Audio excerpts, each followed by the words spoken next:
ओम गुरु ब्रह्मा गुरु विष्णु गुरुदेवो महेश्वरः गुरु साक्षात् परब्रह्म तस्मै श्री गुरुवे नमः। ध्यानमूलं गुरुमूर्ति पूजामूलं गुरुपदं मंत्रमूलं गुरुर्वाक्यं मोक्षमूलं गुरुकृपा। सद्गुरु भगवान की जय, स्वामी जी महाराज की जय। शिवोहम।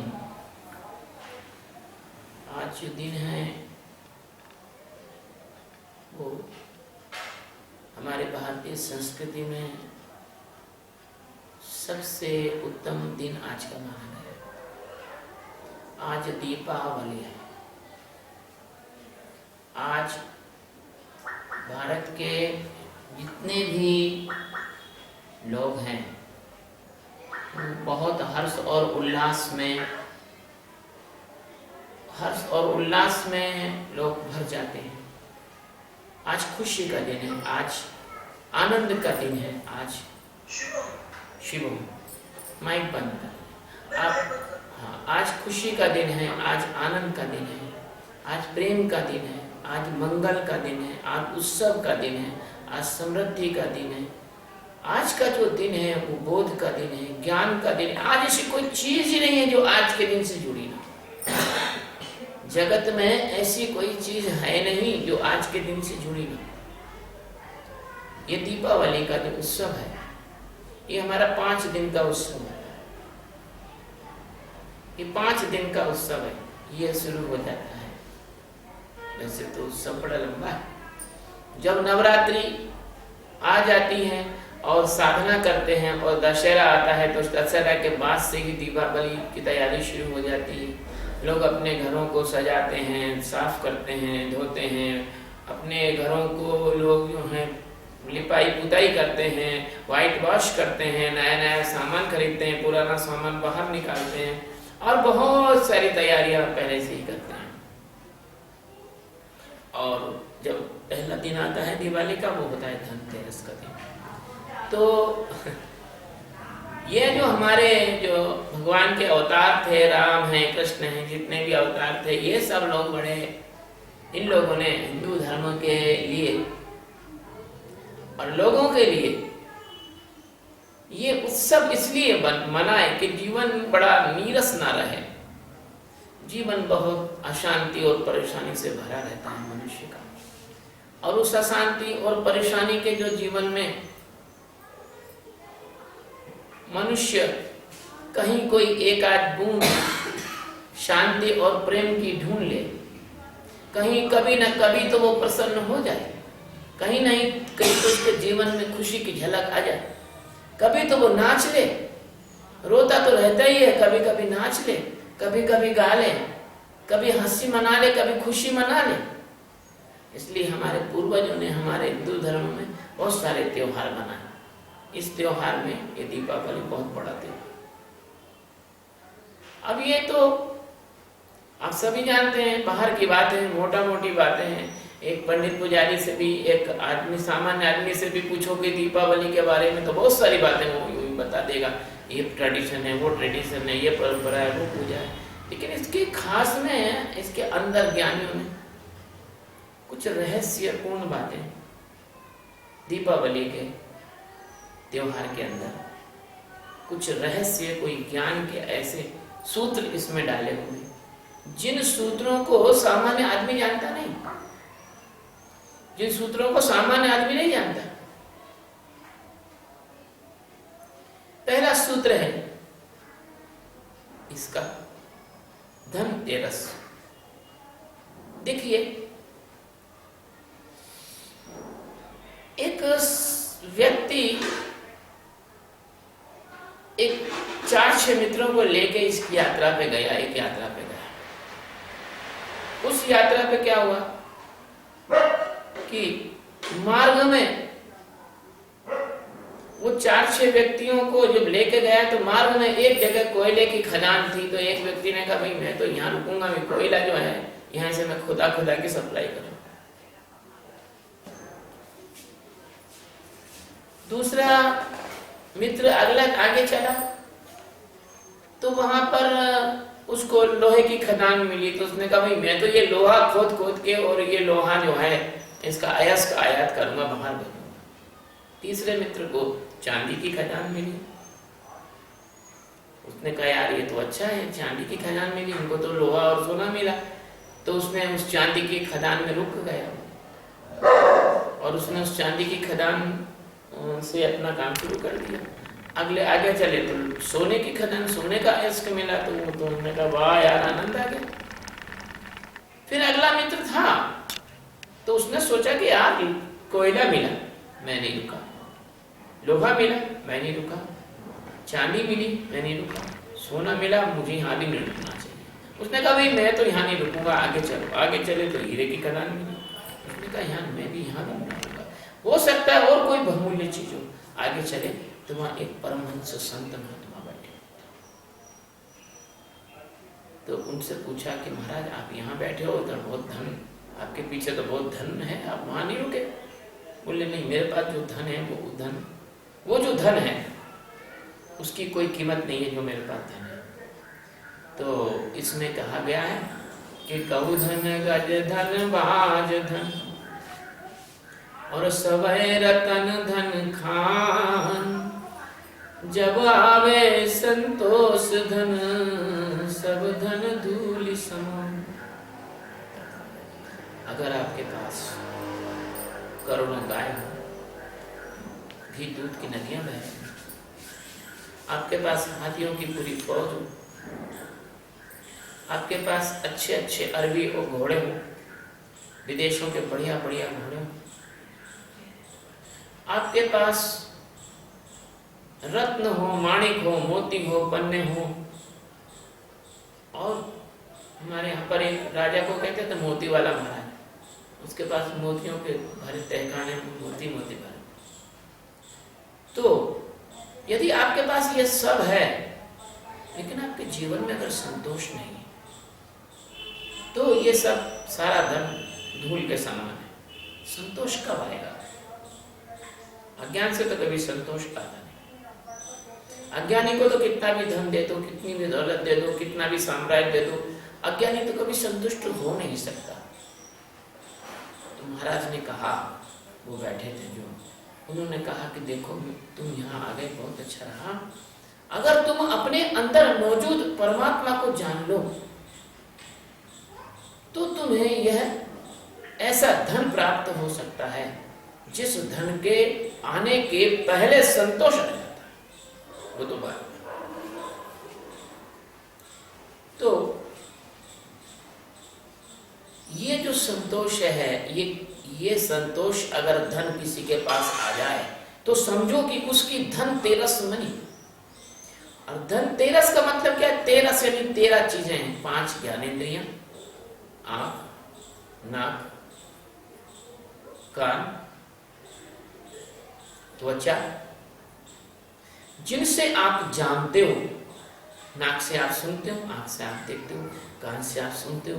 ये 5 ज्ञानेंद्रियां और 5 कर्मेंद्रियां, हाथ पैर वगैरह, ये मुंह, ये कर्मेंद्रिय, भोजन करते हो। तो ये 5 ज्ञानेंद्रियां और 5 कर्मेंद्रियां, ये हुई 10, और एक मन हुआ, ये हुआ 11, एक बुद्धि हुई, ये हुआ 12, और एक चित्त हुआ, ये हुआ 13। यदि इन 13 के पार आप निकल जाओ तो आपको धनतेरस है। और यदि इसी में फंसे रहे तो कभी भी संतोष को प्राप्त नहीं कर सकते। कोई व्यक्ति आज तक कभी इंद्रियों से संतुष्ट नहीं हुआ, ज्ञानेंद्रियों से संतुष्ट नहीं हुआ। आंख से देखना चाहता है, उसने बेल्जियम देख लिया, आपके तरफ स्विट्जरलैंड देख लिया, स्विट्जरलैंड देख लिया, अब बोले कश्मीर देखूंगा, कश्मीर देख लिया, बोले चलो माथेरान चलो, माथेरान देख लिया, बोले चलो हिमालय चलो, बोले हिमालय देख लिया तो चलो अब जो है बेबीलोन चलो, बेबीलोन देख लिया, हमने कहा चलो जापान चलो, जापान देख लिया, बोले चलो चाइना चलो। पूरे पृथ्वी को घूम लेगा तो भी मर रहा हो तो कह रहे यार मंगल ग्रह पे नहीं जा पाए, बस ये गड़बड़। आंख की इंद्रिय कभी संतुष्ट नहीं। एक बार एक व्यक्ति मेरे को मिला, वो विश्व में जो सुंदरी की प्रतियोगिता होती है, विश्व सुंदरी की प्रतियोगिता, तो वो उसमें जज कभी कभी बनता है। तो उसको मैंने पूछा कि भाई आप एक बात बताओ कि आपको दुनिया की सबसे सुंदरतम स्त्री कौन सी लगी? तो बोले अभी सुंदरतम स्त्री कोई आई नहीं है, जो आई है उतनी ज्यादा सुंदर नहीं है। लो, उसके नेत्रों में स्त्री के सौंदर्य की अभी भी प्यास बुझी नहीं। तो एक इंद्रिय की बात है। सूंघने की इंद्रिय की बात है तो नाक के चक्कर में पड़ोगे तो बड़नक्कू हो जाओगे। इतनी बड़ी नाक हो जाएगी, हाथी बन जाओगे अगले जन्म में जाके। इसको कहते हैं बड़नक्कू, बड़ी नाक वाला। ऐसी कान के बारे में जितना संगीत सुनो, अब भैया रॉक म्यूजिक, शास्त्रीय संगीत और फलाना और ढिकाना, तो कभी कान से कोई तृप्त नहीं। ये 5 इंद्रियां, ज्ञान इंद्रियां और 5 आपकी कर्म इंद्रियां, ये 10। और कर्म से भी कोई संतुष्ट हुआ ही नहीं है, कर करके मरे जा रहे हैं, मरे जा रहे हैं। उन्होंने कहा साहब अब चलो ना, टाटा, बिरला, अंबानी, डालमिया, मित्तल सबके घर चल के देखो, उनके पास फुर्सत नहीं है। उनकी बोर्ड ऑफ डायरेक्टर की मीटिंग सुबह से शाम तक चल रही है, 365 दिन बिजी शेड्यूल है उनका। ऐसे ही परमात्मा के जो संत लोग आए, उन्होंने जो मार्ग दिखाया वो तो आपने लिया नहीं। इसलिए क्या करा, परमात्मा ने देखा कि यार इनको कुछ ना कुछ काम तो जरूरी है भाई, अगर इनको कुछ काम नहीं होगा तो पागल हो जाएंगे। तो उन्होंने तुम्हारा शेड्यूल बिजी कर दिया। उन्होंने तुम्हारे हिंदू धर्म में सबसे पहला है कर्मकांड, फिर होता है उपासना कांड और आखिरी होता है ज्ञान कांड। तो कर्मकांडी आदमी के पास चले जाए तो उसको फुर्सत नहीं, 3:30 बजे सुबह उठ जाएगा, नहा लेगा, नहाने के बाद फिर उसको मंदिर में जाना है, पूजा करना है, पूजा करने के बाद अभिषेक करना है, ये करना है, फिर उसके बाद उसको बाल भोग लगाना है। वो तो रात तक के काम में बिजी है, उनको टाइम नहीं। और फिर उनके मन के खिलाफ कुछ बोल दिया तो वो तो महाहिंसक हो जाएंगे, आपकी छाती पर चढ़ जाएंगे छुरा लेके, तुमने ऐसा बोला तो बोला ही क्यों। तो इस प्रकार से इस जगत के अंदर ये 5 कर्मेंद्रियां, 5 ज्ञानेंद्रियां और इसके साथ में फिर मनीराम है, मन है। अब मन का तो ऐसा है भैया, कुछ पूछो मत, बहुत बड़ा जंजाल है मन का। और मन से पूरा जगत हुआ है, जिधर की तरफ विचार आएंगे उधर की तरफ आदमी बहने लग जाता है। अच्छे विचार आए अच्छा बहने लग जाता है, बुरे विचार आए बुरा बहने लग जाता है, काम के विचार आए काम में, क्रोध के विचार आए क्रोध में, लोभ का विचार आए लोभ में, मोह का विचार आए मोह में। उसको पता ही नहीं है गरीब को कि उसका समूचा जीवन जो है मन ने खा लिया। पूरा जीवन बचपन से लेकर मृत्यु तक वो मन के चक्कर में ऐसा फंसा रहता है कि मन से मुक्ति नहीं हो पाता। मन के विचारों में वो वो रजोगुण, तमोगुण, सतोगुण में और तरह तरह के क्रियाकर्मों में और तरह तरह के विचारों में और तरह तरह की भाव दशा में, तरह तरह की नाचा कूदी में उसका मन उसको बंदर के और भालू की तरह खूब डुगडुगी बजा के नचा कर रखा है, नाचता। फिर बुद्धि जैसे तैसे भैया, मन से कभी कभार मुक्ति मिली तो बुद्धि जो है परेशान करती है, बुद्धि दिक्कत देती है। इसके बाद तुम्हारा चित्त डामाडोल होता है, पीपल का जो पत्ता होता है उसकी तरह हिलता डुलता रहता है। तो मन बुद्धि चित्त 3 और 5 ज्ञानेंद्रियां और 5 कर्मेंद्रियां, इनसे मुक्त हो गए। इसको कहते हैं धनतेरस का मनाना। ज्ञान की दृष्टि से मैं बात करूंगा, क्यों कि बाकी संसारी दृष्टि से दुनिया भर के लोग आपको समझा रहे, लेकिन ज्ञान की दृष्टि से मैं ये कहूंगा कि अगर इन 13 से आप मुक्त हो गए, समझो तो आपकी सच्ची धनतेरस बनी। क्योंकि 13 से मुक्त होने के बाद आपको आत्मज्ञान की ओर आपका कदम बढ़ता है, और आत्मा से बड़ा कोई धन नहीं। बाकी के जो धन होते हैं वो तो धन तो समाप्त हो जाते हैं, लेकिन आत्मा रूपी धन कभी समाप्त नहीं होता। आत्मा का ज्ञान यदि एक बार आपको प्राप्त हो गया तो समझो कि आपका बेड़ा पार हो गया। और आत्मा का ज्ञान क्यों नहीं हो पा रहा है? क्योंकि आप 5 ज्ञानेंद्रियां, 5 कर्मेंद्रियां और मन बुद्धि और चित्त इसके चक्कर में फंसे हो। अब आप ये तो हो गई धनतेरस। अब रूप चतुर्दशी की बात कर ले, रूप चतुर्दशी। अब कुछ तो इसको रूप चतुर्दशी कहते हैं, अब कुछ इसको नरक चतुर्दशी कहते हैं। अब इसमें एक राक्षस अगर जुड़ गया, 5 ज्ञानेंद्रियां, 5 कर्मेंद्रियां मन बुद्धि चित्त ये तेरा, और इसमें अहंकार रूपी राक्षस आके जुड़ गया तो बस ये समझो कि ये नरक की चतुर्दशी पूरी 14 लोगों की नरक की चतुर्दशी हो गई। और पूरा का पूरा जो जीवन है वो अहंकार रूपी राक्षस इन ये पूरी 13 लोगों की 13 सेनापतियों की सेना लेके और पूरा का पूरा आपका जीवन वो रोंद डालता है, समाप्त कर देता है। इसको कहते हैं नरक चतुर्दशी। जो आदमी ज्यादा चतुर होता है ना वो नरक के रास्ते में चला जाता है। एक गाना एक भजन है जो गाते हैं कि गुरु जी की पारख कोई ना करे, ऐसे बोलते हैं, गुरु जी की पारख को ना करी, पारख को ना करी, गुरु जी की पारख को ना करी।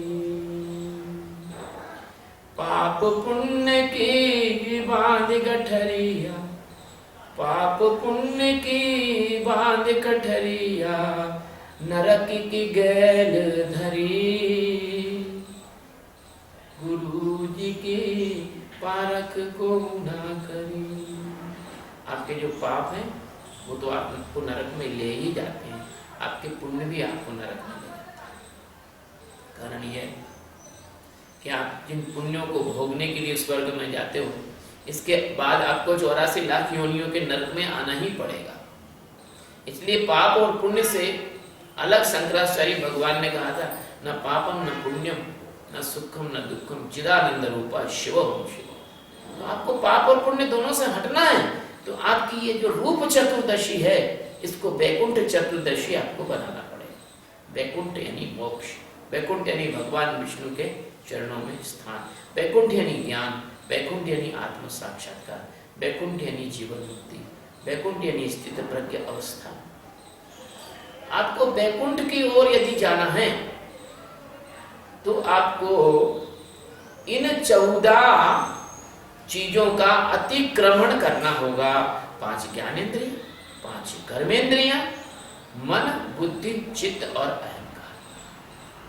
अब ये धनतेरस हो गई और ये हो गई रूप चतुर्दशी।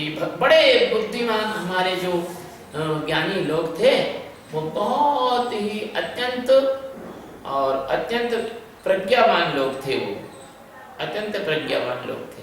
तो उन्होंने क्या किया, ज्ञानी महापुरुषों ने, कि उन्होंने इस क्रम से इस ढंग से ये त्योहार बनाए, इस क्रम से इस ढंग से बनाए कि आदमी इस बात को समझ सके।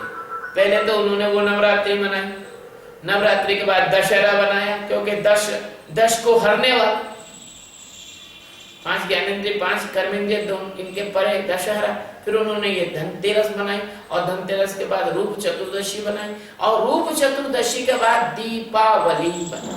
अब दीपावली का क्या मतलब? दीपावली का मतलब है कि आपके अंदर का ज्ञान का दीपक जले, आप आत्म साक्षात्कार करके अपनी अंतिम जीवन की वह अवस्था जहां से कभी लौटना नहीं होता उसको आप प्राप्त करें। दीप कहते हैं, बुद्ध ने कहा अपदीपो, अपना दीपक स्वयं बनो, अपदीपो भव, अपने अंदर का दीपक जलाओ। कोई बात नहीं, आप बैठिए खा सको, तो अपदीपो भव यानी अपना दीपक स्वयं, अपना दीपक स्वयं।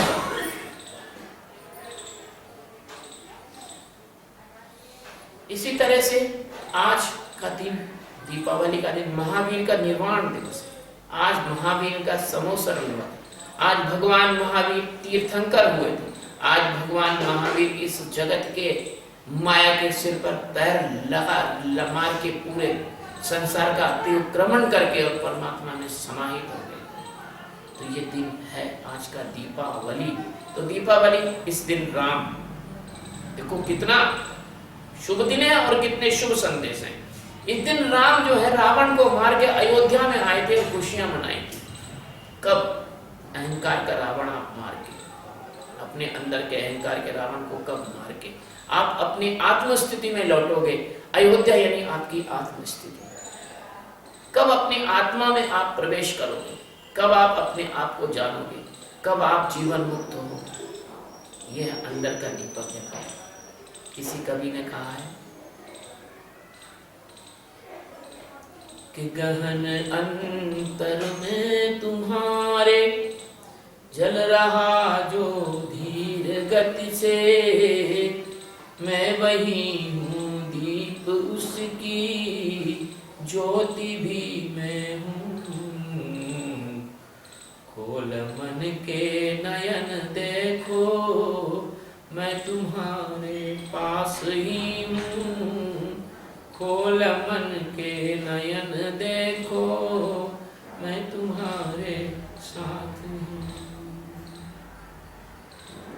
जैसे राम का दीपक जला, जैसे कृष्ण का दीपक जला, जैसे बुद्ध का दीपक जला, जैसे महावीर का दीपक जला, जैसे अष्टावक्र का दीपक जला, जैसे जनक का दीपक जला, जैसे सुखदेव का दीपक जला, जैसे रविदास का दीपक जला, जैसे कबीर का दीपक जला, जैसे दादू का दीपक जला, जैसे पलटू का दीपक जला, ऐसे तुम्हारा दीपक कब जलेगा? दीपावली का मतलब ये नहीं है कि आप पूजन का सामान ले आए, बड़े अच्छे पूजन कर लिया आपने, दीपक बहुत सारे दीपक जला दिए घर में, आपने फटाके और भयंकर फोड़ के और वातावरण में धुआं भर दिया, और पशु पक्षी परेशान हो रहे हैं, लोगों को दमा हो रहा है, सांस लेने की बंद नहीं रही है। पड़ोसी से अहंकार दिखाने के लिए वो 1000 रुपए का लाया तो आप 2000 के पटाखे फोड़ के बताते हो। तुम्हारे त्योहार, तुम्हारे उत्सव, इनमें भी अहंकार, शांति और आनंद के लिए ये बनाए गए थे, और तुमने उसको नेगेटिव, नकारात्मक दिशा में ले गए। दीपावली का मतलब है शांत होकर गहरे ध्यान में उतरना। और इस दिन कम से कम आपको मालूम ही होना चाहिए, तांत्रिक मांत्रिक बहुत सारे लोग इस दिन मंत्र की सिद्धि करते हैं, लेकिन वो बेचारे जानते ही नहीं, गरीब की मंत्र से कुछ होने वाला नहीं है। मृत्यु के बाद मंत्र सब चूल्हे में चले जाएंगे, क्योंकि शरीर के साथ ये शरीर का बोलने वाला चला जाएगा, शरीर के साथ तुम्हारी ये सारी जो है तुम्हारे किया धरा मिट्टी में मिल जाएगा। लेकिन जो आत्मज्ञानी होते हैं और उनके जो संत होते हैं, वो दीपावली के दिन शांत होकर बैठते हैं, और बल्कि तो मैं कहता हूँ रोज ही शांत होकर बैठते हैं। कहते हैं सदा दिवाली संत की 12 मास बसंत। तो ये जो है ये उत्सव है अपना दीपावली का, ये अगर आप मनाना चाहते हो इस उत्सव को, तो इसको शांति का उत्सव बनाओ, इसको प्रेम का उत्सव बनाओ, इसको प्रेम का मिलन का उत्सव बनाओ। आप बैठो, शांत होकर बैठो। बाहर के दीपक तो बहुत जला लिए, अंदर तो अंधेरा है, अंदर का अंधेरा कब दूर करोगे? कहते हैं, तुलसीदास जी कहते हैं कि राम नाम मणि दीप धर, और जीहा दे हरि द्वार, तुलसी भीतर बाहर जो चाहसी अंधेर उजियार। राम के नाम का दीपक अपनी जिह्वा पर कम से कम इतना ही कर लो, ज्यादा नहीं कर सकते हो। भूखे मरने से तो भीख मांग के खा लेना ही अच्छा है ना, मर ही रहे हो तो भीख ही मांग लो। ऐसे अगर तुमसे ज्ञान नहीं हो सकता, ज्ञान प्राप्त नहीं कर सकते हो, तो कम से कम कुछ नहीं तो भगवान का भजन ही कर लो, यही ठीक हो जाएगा। राम नाम मणि दीप धर जीव धैर्य द्वार, इसका बड़ा गहरा अर्थ है। राम का मतलब होता है जो रम रहा है कण कण में, रमयंती इति राम, उस राम के नाम, मैं नहीं, ना यानी नहीं, मैं यानी मैं नहीं हूं, राम ही राम। कम से कम इस बोध को प्राप्त कर लो। और जीव, ये जो जीव है तुम्हारा, इस जीव अवस्था से तुम मुक्त हो जाओ। और ये देहरी है, ये पूरा संसार, ये जगत है, देहरी है, ये द्वार है। मनुष्य का जीवन एक द्वार है परमात्मा को पाने का। अगर तुम इस द्वार को अपनी मुक्ति का द्वार बनाकर परमात्मा में प्रवेश कर जाओ, छलांग लगा जाओ अगर परमात्मा में, तो राम नाम मणि दीप धर जीह देरीदार, और तुलसी भीतर बाहर है जो जहां से उजियार। आप बाहर भी और भीतर भी, यानी आप अंदर के जगत में भी जाग जाओगे और बाहर के जगत में भी आप लोगों को आनंदित कर सकोगे। बाहर के जगत में आप जो कुछ करोगे, तो कबीर जैसे कहते हैं, जो कुछ खाऊं सो भोग लगाऊं, जो कुछ करूं सो पूजा। भगवान का सर्वत्र दर्शन कर लोगे। यह दिवाली का मतलब है। कब जगेगा दीपक तुम्हारा अंदर का? कब तुम अपने अंदर के दीपक में परमात्मा के आत्मज्ञान की ज्योति का प्रकाश भरोगे? बुझे बुझे दीपक से जन्म लेते हो और बुझे बुझे ही मर जाते हो। रोते रोते ही माँ के पेट से बाहर आते हो और रोते रोते ही चले जाते हो, लोगों को भुला जाते हो। ऐसा कब आएगा जीवन? जब तुम्हारे जाने पर लोग आनंदित हो जाए। इतने लोगों को आनंदित कर दो, इतने लोगों को जगा जाओ, इतने लोगों में आत्मज्ञान का प्रकाश भर जाओ, इतने लोगों के इतने दीपक जला जाओ। दिवाली में हम एक दीपक से दूसरा दीपक जलाते हैं। जब पूजन करते हैं एक दीपक लेते हैं, फिर उससे सारे दीपक जलाते हैं, लक्ष्मी जी का पूजन करते हैं। इस बात का प्रतीक है कि एक सद्गुरु अनेक शिष्यों को ज्ञान दृष्टि देता है, ज्ञान ज्योति देता है, उनके दीपक जलाता है, उनको आत्म साक्षात्कार कराता है। वो दिन कब आएगा जब इस धरती पर इतने ज्यादा सद्गुरु होंगे? इस धरती पर जितने ज्यादा सद्गुरु होंगे, जितने लोग होश से जिएंगे, ये धरती उतनी ज्यादा खुशहाल होगी। तुम्हारे धन से, तुम्हारी खोजों से, तुम्हारे वैज्ञानिक आविष्कारों से ये धरती खुशहाल नहीं होगी। नहीं होगी। क्यों? कारण यह है कि तुम्हारा अंदर, तो तुम अंधे हो अंदर से।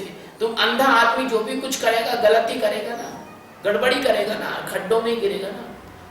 सबसे पहली बात है कि तुम्हारे अंदर की आंख खुलना चाहिए। सबसे पहली बात है तुम्हारे अंदर का दीपक जलना चाहिए। सबसे पहली बात है तुम अंदर से जागना चाहिए। एक व्यक्ति जो अंदर से जाग गया, अंदर से जान गया, वो व्यक्ति को मालूम है क्या खाना उचित है, क्या खाना अनुचित है। वो व्यक्ति कभी भक्ष अभक्ष नहीं खाएगा।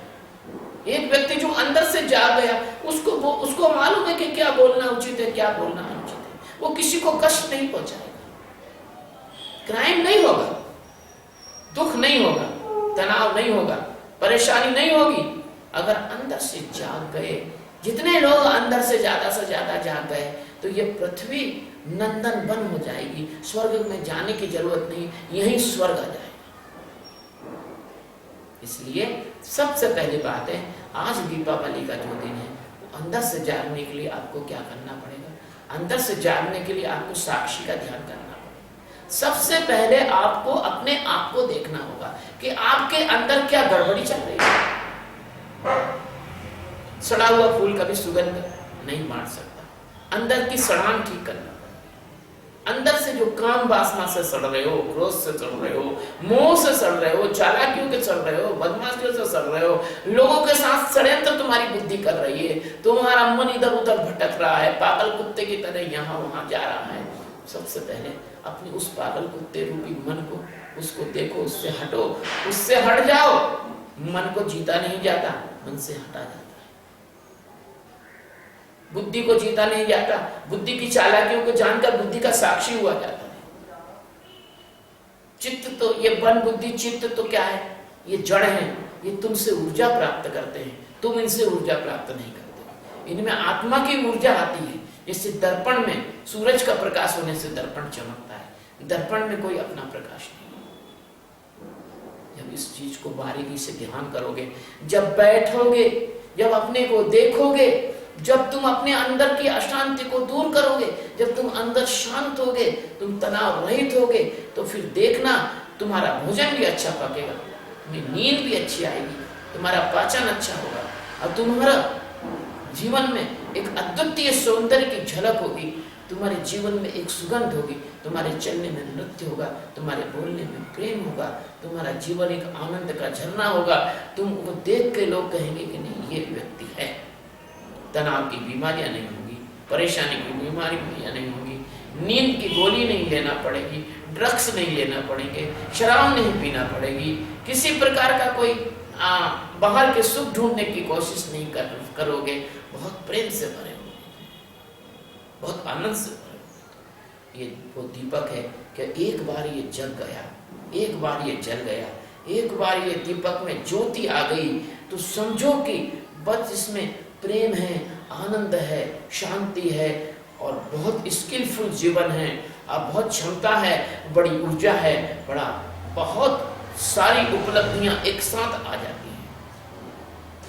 आत्मज्ञान का दीपक जलाना, आत्मज्ञान को प्राप्त करना, यही दीपावली का सर्वोत्तम संदेश है। इसके अलावा कुछ हो नहीं सकता।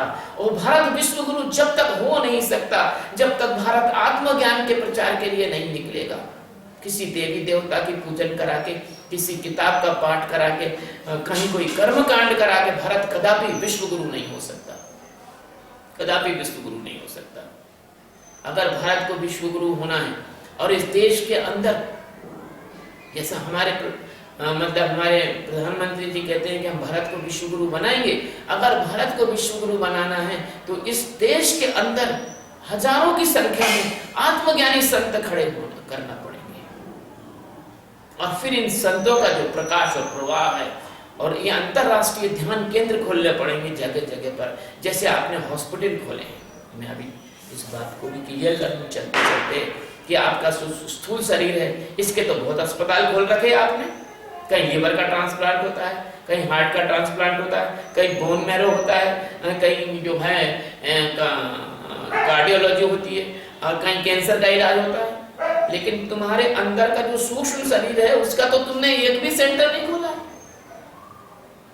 डॉक्टरों के पास जाते हो, साइकियाट्रिस्ट के पास जाते हो, वो खुद ही बीमार है, नींद की गोलियां दे देते हैं आपको, विटामिन की गोलियां दे देते हैं आपको, न्यूरोबियन के इंजेक्शन लगा देते हैं आपको, न्यूरल मेडिसिन दे देते हैं आपको, तो खुद ही बीमार है, उनको खुद ही नहीं पता। तुम्हारे पास सूक्ष्म शरीर का कोई भी अस्पताल नहीं है। तुम्हारी जो 5 इंद्रियों की तन्मात्राएं हैं, उन तन्मात्राओं से ही तुम गड़बड़ी, वहीं से तुम्हारी बीमारियां शुरू हो रही हैं। मन तो बहुत आगे की बात है, साइकिक तो बहुत आगे की बात है। साइकिक के पहले से ही बीमारियां हैं, फिर मन की बीमारियों का क्या इलाज है, तनाव का आपके पास क्या इलाज है, भय का आपके पास क्या इलाज है, सिजोफ्रेनिया के आपके पास क्या इलाज है, मेनिंजेनिया का आपके पास क्या इलाज है, कुंठित यौन रोगों का आपके पास क्या इलाज है। दिमाग में जो फालतू की बातें होती हैं, जो सीरियल किलर बनाती हैं, जो आदमी को हिंसक बनाती हैं, सैडिस्ट बनाती हैं, वो उनका आपके पास क्या इलाज है। उनका आपके पास कोई इलाज नहीं है, उनका आपके पास कोई हॉस्पिटल नहीं है। वो केवल मेडिटेशन से ठीक हो सकते हैं, वो केवल आत्मज्ञानी ऋषि मुनि उसको ठीक कर सकते हैं। यदि भारत को विश्व गुरु बनना है, यदि भारत को संसार में और शांति और आनंद देना है, अगर तुमको वास्तव में इस संसार को अपना कुटुंब बनाना है और अपने कुटुंब को सुखी करना है, तो ये जो योग प्राणायाम जो कर रहे हो, ये बहुत प्राथमिक अवस्था है। आपको लोगों को आत्मज्ञान की ओर ले जाना, आपको लोगों को ध्यान की ओर ले जाना है। कंसंट्रेशन ध्यान नहीं होता, इस चक्र पे ध्यान करो, उस चक्र पे ध्यान करो, कुंडली जगाओ, फलाना करो, ये तो और आप एक नया मवाद इकट्ठा कर रहे हो लोगों के मन में, और लोगों को मनोरोग दे रहे हो, आप तरह तरह की काल्पनिक चीजें सिखा रहे हो। नहीं, आपको आदमी के अंदर एक अवेयरनेस, एक जागरूकता, ये आपको जागृत करना होगी। आदमी खुद देख सके कि मैंने रात को क्या खाया था तो सुबह मेरी तबीयत खराब हो गई, तो आदमी खुद अपना मार्ग तय कर सके। आदमी को अंदर झांकने की कला सिखाना होगी। आदमी खुद देख सके कि मैंने क्या बोला था, तो मेरा मित्र शत्रु बन गया। आप जाते हो किसी से दोस्ती करने और दुश्मनी हो जाती है। आप जाते हो किसी के हालचाल पूछने, बीमार के, और उसको परेशान करके आ जाते हो। वो बेचारा सो रहा है, आप जाके मिलने जा रहे हो बड़ी सहानुभूति में। आप जाते हो किसी समझौता करने और बड़ी लड़ाई करके आ जाते हो, क्योंकि आप जो है मानसिक रूप से इसको आप समझ नहीं पा रहे हो। ये सूक्ष्म शरीर का खेल है। तो दीपावली का मतलब ही है कि आप अंदर से जागो, अंदर का दीपक जले। बड़ा गहन विषय है ये, सोचता हूँ। अंत में मैं ये कहना चाहूँगा कि हे परमात्मा, मेरे सारे मित्रों को और मेरे सारे प्रेमियों को, और जो मुझे जानते भी नहीं